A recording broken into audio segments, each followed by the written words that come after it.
चलिए,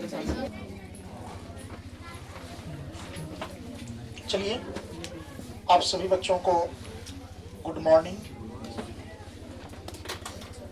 अब बच्चों, आज हम लोग पुनः गणित की कक्षा में उपस्थित हैं। आज जैसा कि हम लोग का चैप्टर जो शुरू होने वाला है, सर्किल्स चैप्टर शुरू होने वाला है, वृत्त 10वां लेसन। तो चलिए इसको देखते हैं हम लोग। और मैं उम्मीद करता हूं कि इससे पहले प्रथम लेसन से लेकर के 9वां लेसन तक आप लोग को पूर्ण रूप से एक एक क्वेश्चन को बारीकी से देखा गया। और मैं उम्मीद करता हूं कि उस सारे प्रश्न को आप लोग निरंतर अभ्यास करते होंगे। बच्चों, है क्या कि मैथमेटिक्स एक ऐसा विषय है जिसको आप जितना प्रैक्टिस करोगे उतना आपके अंदर ये व्यवस्थित रहेगा। और सब विषय ये नहीं कि मान लीजिए याद कर लिए, क्वेश्चन रट लिए, लेकिन मैथ रटने वाला चीज नहीं है। इसका कॉन्सेप्ट जो है आपको क्लियर होना चाहिए, बार बार बनाना चाहिए। जो चैप्टर आप भूल रहे हैं, यानी कि महीना के अंदर, सप्ताह के अंदर हर एक चैप्टर को जरूर देखिए। और बिना देखे पुस्तक आपके घर में होते हैं, आप उस अध्याय को पढ़िए और प्रश्न संख्या लिख करके खुद से सॉल्व करिए। जहां अगर फंसते हैं तो आप नोट्स उल्टा के देख सकते हैं। सभी बच्चे इस प्रकार से तैयारी करेंगे। और फॉर्मूला वाला जितना मैं बोला था, जितने भी चैप्टर में जितना फॉर्मूला लिखाया, एक कॉपी बनाने के लिए, ताकि वो आप बना करके सारा फॉर्मूला को लेकिन याद कर लोगे, है ना। फॉर्मूला बहुत बड़ी यानी कि आपको मदद करेगा गणित बनाने के लिए। तो इसीलिए फॉर्मूला बहुत नेसेसरी है, सभी एक कॉपी में होना, ताकि आप जब भी पढ़ने बैठो तो एक तरफ से सारा चैप्टर का फॉर्मूला देख सको और आपको कोई दिक्कत ना हो। तो बच्चों, जैसे कि अभी हम लोग जो चैप्टर शुरू करने वाले हैं, तो चैप्टर है आपका, यानी कि लेसन है आपका 10। इसका नाम है वृत्त, जिसको सर्किल बोलते हैं। ये सर्किल चैप्टर है। इसका हम लोग पहले देखेंगे अभी बेसिक पॉइंट।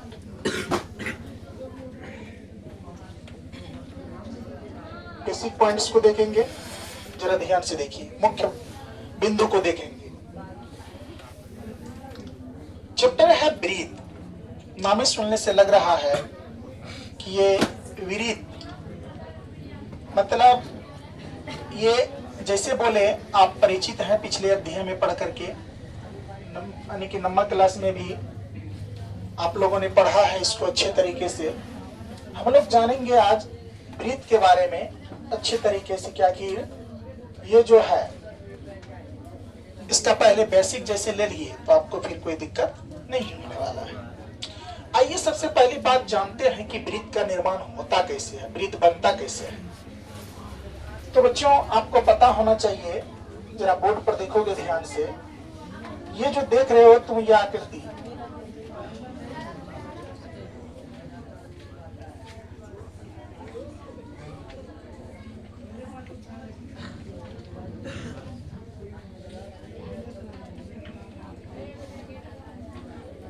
आपने जो ये देखा, ये अनंत बिंदुओं का संग्रह। वृत्त जो बनते हैं अनंत बिंदुओं का संग्रह से बनते हैं। संग्रह मतलब मिलान से। कई बिंदुओं को, अनंत बिंदुओं के मेल को क्या कहते हैं? वृत्त कहते हैं। तो देखिए, अनंत बिंदु दे दिए, यस या नो। ये अनंत बिंदु को हम क्या करें, आप क्या करें, इसको मिला दीजिए। देखिए मिला रहे हैं। जैसे ये मिलाएंगे तो ये अनंत बिंदु का जो आकृति है, ये आपका परिवर्तन हो जाएगा एक किसमें, एक वृत्त में। किसमें हो जाएगा बेटा? वृत्त में। अनंत बिंदुओं का संग्रह ही क्या कहलाता है? वृत्त कहलाता है। अब जरा बताइए, वृत्त देख लिए कैसे बना? अनंत बिंदुओं का संग्रह मतलब जोड़े तो क्या कहलाया? वृत्त कहलाया। क्या कहलाया बेटा? वृत्त कहलाया। तो अब वृत्त जान लिए। इसी को ये वाले जो ये बन के तैयार हुआ, जरा ये तुमको जो है, ये जो तैयार हुआ है बन के बेटा, इसको कहते हैं परिधि। इसको क्या बोलते हैं? परिधि बोलते हैं। बात समझ रहे हो? अनंत बिंदुओं का संग्रह, से जो लाइन तैयार हुआ गोल आकार का, ये क्या कहलाया? वृत्त। वृत्त जो बना है ये लाइन से, ये जो घेरा देख रहे हो इसी को क्या कहते हैं? परिधि। अब ये वृत्त के बीच में जो पॉइंट होता है, सेंट्रल पॉइंट, यानी कि अब ये जो है आपका, ये आपका क्या कहला जाएगा? केंद्र। क्या कहला जाएगा बेटा? केंद्र। बात समझ रहे हो? इसको तुम किस चीज से इंडिकेट कर लेंगे? ओ से कर सकते हो, कर सकते हो कि नहीं? चलो, ओरिजिन पॉइंट है, केंद्र है। तो अब ये केंद्र से लेकर परिधि के एक बिंदु तक खींची गई रेखा, ये क्या कहलाती है? त्रिज्या कहलाती है। केंद्र से लेकर परिधि तक खींची गई जो रेखा होता है, ये जो रेखा होती है, ये रेखा क्या कहलाती है बेटा? त्रिज्या कहलाती है। क्या कहलाती है? त्रिज्या। अब देखो, त्रिज्या कहलाती है। अगर यही रेखा ये केंद्र होते हुए वृत्त के परिधि के दूसरे बिंदु पर आ मिले, तो ये जो आ मिले ये आपका कहला जाता है क्या? अब इसका नाम ले लो ए, इसका नाम क्या ले लो? बी। अब ये ए बी क्या हो जाएगा? व्यास। ए बी क्या हो जाएगा? व्यास। बात समझा कैसे हुआ? अच्छा बोलो तो, त्रिज्या हम बोले तो त्रिज्या क्या हो गया? O B. त्रिज्या क्या हो गया? O B. त्रिज्या क्या हो गया बेटा? अब देखो, व्यास क्या हो गया? A B. व्यास क्या हो गया? ए बी पूरे रेखा हो गया। क्या हो गया ना? केंद्र क्या हो गया? ओ। बात समझ रहे हो ना? इतनी तो जो आकृति आपने देखा, पहले तो अनंत बिंदुओं का संग्रह से हम लोगों ने वृत्त बनाया। वृत्त बनाने के बाद, सर्किल्स बनाने के बाद, वो उनके लाइन जो घेरा है उसको परिधि बोले। इसके बाद ये कोई केंद्र हुआ, ये ओ से बी, ये आपके क्या हुआ? त्रिज्या। और एक बात याद रखना बच्चों, क्या एक वृत्त में एक ही त्रिज्या होगी? नहीं, एक वृत्त में अनंत त्रिज्याएं होंगी। जैसे मैं यहाँ आपको, यहाँ पर ये तो पहला बिंदु था, दूसरा बिंदु मैं समझाने का प्रयास करता हूँ। यहाँ ध्यान से देखो, ये मान लो बेटा आपका ये क्या है? वृत्त। ये आपका क्या है? वृत्त है। अब जरा देखो, ये केंद्र है ना? ये केंद्र है। क्या इसमें एक ही त्रिज्या होगी? नहीं। आप गौर करके देखो, इसका अगर हम बात करेंगे कि बिंदु कितना होंगे, एक बात देखो, इसमें बिंदु कितना होंगे? तो अनंत। क्या होंगे बेटा? कितने बिंदु है? जब अनंत बिंदु है तो त्रिज्या भी तो अनंत होगा, नहीं होगा? जैसे देखो, एक बिंदु पर जाके ये मिले, इसके बाद यहाँ मिले, ये मिले, ये मिले, ये मिले, इसके बाद देख लो मिल रहा है ना? परिधि के उस बिंदु से मिल रहा है ना? मिल रहा है कि नहीं मिल रहा है? सब जगह मिल रहा है, ये मिलने का काम कर रहा है। फिर देखो, इधर भी ले आओ, इधर भी ले आओ, इसके बाद इधर भी ले आओ, इधर भी ले आओ। ये आपका क्या हो जाएगा? त्रिज्या का अगर मैं बात करूं, ये ऑब्जेक्टिव में पूछता है, ठीक ना? त्रिज्या क्या हो जाएगा बेटा? अनंत। वृत्त में बिंदु कितने हो जाएंगे? अनंत। बात समझ रहे हो? बोलो तो, तुम लोग दिमाग लगाओ, क्या ये जो आपने देखा दूसरा नंबर में, क्या वृत्त में एक ही त्रिज्या होते हैं? कितने होते हैं? अनंत। अनंत होते हैं। कितने होते हैं? अनंत। अच्छा बताइए तो, अब मैं एक क्वेश्चन पूछ रहा हूँ, क्या ये ओस केंद्र से लेकर परिधि तक, अगर यहाँ पर त्रिज्या अगर 2 सेंटीमीटर हुआ, ध्यान से देखो, ये त्रिज्या अगर 2 सेंटीमीटर है तो ये 3 सेंटीमीटर होगा। जितनी भी ये त्रिज्या देख रहे हो तुम सब, कितना होगा? त्रिज्या की समान लंबाई होती है। वृत्त में त्रिज्या की क्या लंबाई होती है? समान लंबाई होती है। अब जैसे तुम इसमें देखोगे, जीवा के बारे में सोचोगे। जीवा, एक चीज मैं और पढ़ाता हूं तुमको, देखो यहाँ ध्यान से। अब यहाँ देखो तीसरा टॉपिक, तुम ध्यान से देखोगे तो पता चलेगा। जैसे मान लो ये एक वृत्त है ना? वृत्त, ये वृत्त है। अब ये वृत्त जो है, जरा गौर करके देखो यहाँ ध्यान से, ये वृत्त है। अब वृत्त के एक बिंदु से दूसरे बिंदु तक खींची गई जो रेखा है, बात समझ रहे हो? एक बिंदु से लेकर दूसरे बिंदु तक खींची गई रेखा, ये क्या कहलाती है? वृत्त की जीवा। क्या कहलाती है? यही जीवा, इसी वृत्त की सबसे बड़ी जीवा व्यास कहलाती है। यही वृत्त की सबसे बड़ी जीवा क्या कहलाती है? व्यास। जैसे देख लो, अगर वो जीवा है तो ये भी क्या है? जीवा ही है ना, ये भी क्या है, ये भी जीवा है, ये भी जीवा है ना, और ये भी जीवा है, और ये भी जीवा है। तो इसमें केंद्र से होकर, बात ये है, ये केंद्र हुआ, वृत्त के केंद्र से होकर के जो जीवा जाएगी, यही जीवा आपका क्या कहला जाती है, व्यास कहला जाती है। अर्थात वृत्त की सबसे बड़ी जीवा व्यास कहलाती है, वृत्त की सबसे बड़ी जीवा व्यास कहलाती है, वृत्त की सबसे बड़ी जीवा व्यास कहलाती है। अब बोलिए, अब जरा यहाँ देखो, जब ये देख लिए आप, तो एक चीज और इसमें देख लो। तो अब ये वृत्त जो देखे आप, वृत्त में परिधि देखे, त्रिज्या देखे, व्यास देखे, केंद्र देखे, व्यास को अलग से देखे, बिंदु को अलग से देखे, त्रिज्या को अलग से देखे, तो ये आप यहाँ ये जीवा को भी देखे। अब इसमें एक बात बताइए, वृत्त, इसका बाद जो टॉपिक है आपका, मैं वो टॉपिक को बताता हूँ, इसका भूमिका दिया गया है, इसमें अटेगा नहीं, सब अट जाएगा।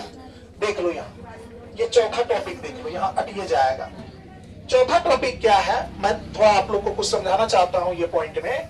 जैसे देखो, ये एक वृत्त बना लिया, बनाया, ये पहला वृत्त है।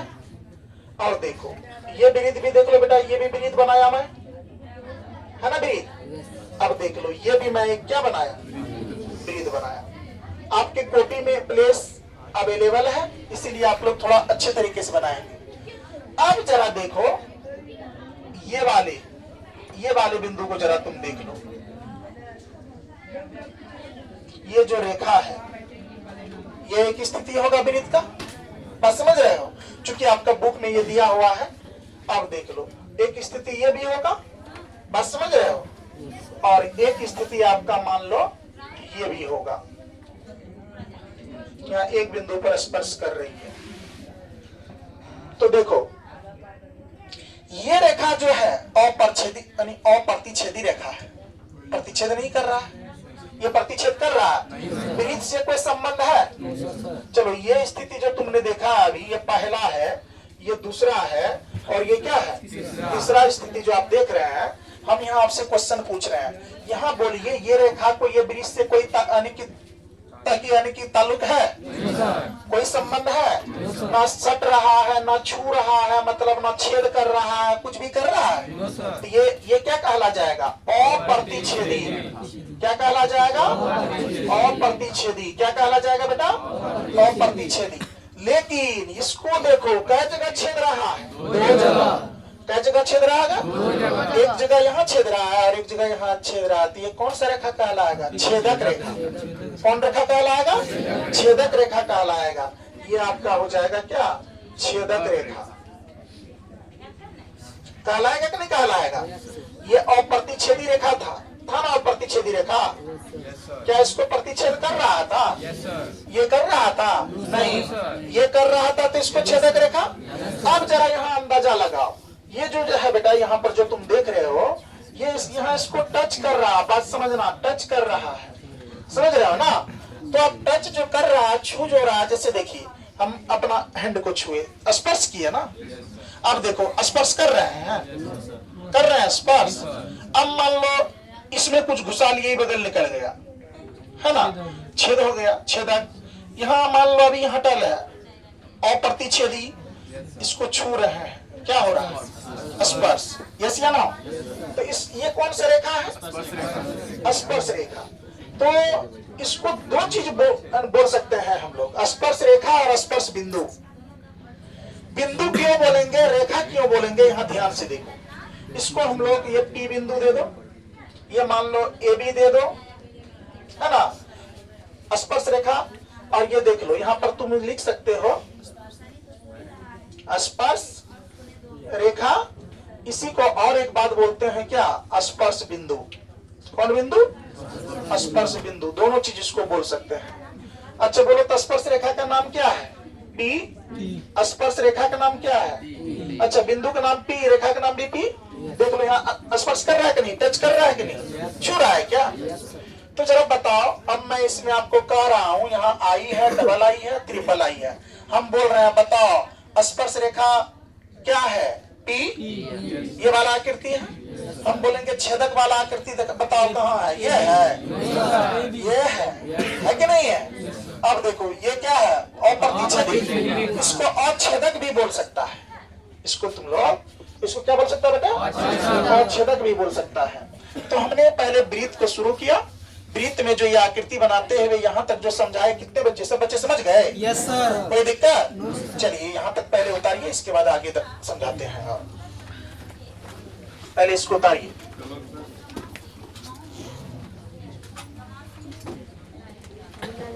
देखो बच्चों, अभी हम लोगों ने देखा कि अप्रतिच्छेदी रेखा, छेदक रेखा, स्पर्श रेखा या स्पर्श बिंदु। अच्छा, कोई पूछेगा कि यह स्पर्श बिंदु क्यों है? तो देखो, एक बिंदु पर स्पर्श कर रही है तो स्पर्श बिंदु नाम हो गया। स्पर्श रेखा क्या हो गया? ये वृत्त को टच कर रही है, इसीलिए क्या हो गया? स्पर्श रेखा। बात क्लियर हो गई? अब देखो, आपका देखिए एनसीईआरटी बुक, उसमें देल है, पेज नंबर कितना है आप देखोगे, उसमें उल्टा लोगे 10.2 दिखेगा ये सर्किल में। वृत्त की स्पर्श रेखा, सुनिए, वृत्त की स्पर्श रेखा क्या हो रहा है यहाँ ध्यान से देखो। किसी वृत्त की स्पर्श रेखा वह रेखा है, ध्यान से देखो, बहुत अच्छे बात लिखे हैं, बहुत इंपॉर्टेंट बात भी है, ये ऑब्जेक्टिव दे देता है। कह वृत्त की, किसी वृत्त की स्पर्श रेखा वह रेखा है जो वृत्त को केवल एक बिंदु पर प्रतिच्छेद करती है। सही बात है कि नहीं? बोलो तो। यहां टच किया, एक मिनट देखो, एग्जाम्पल देख लो, छोटा सा हम लोग वृत्त बना लिए। अब देखो, इसको जो टच करेगा, ये देखो टच करेगा, ये तो कितने बिंदु पर टच किया? एक बिंदु पर किया।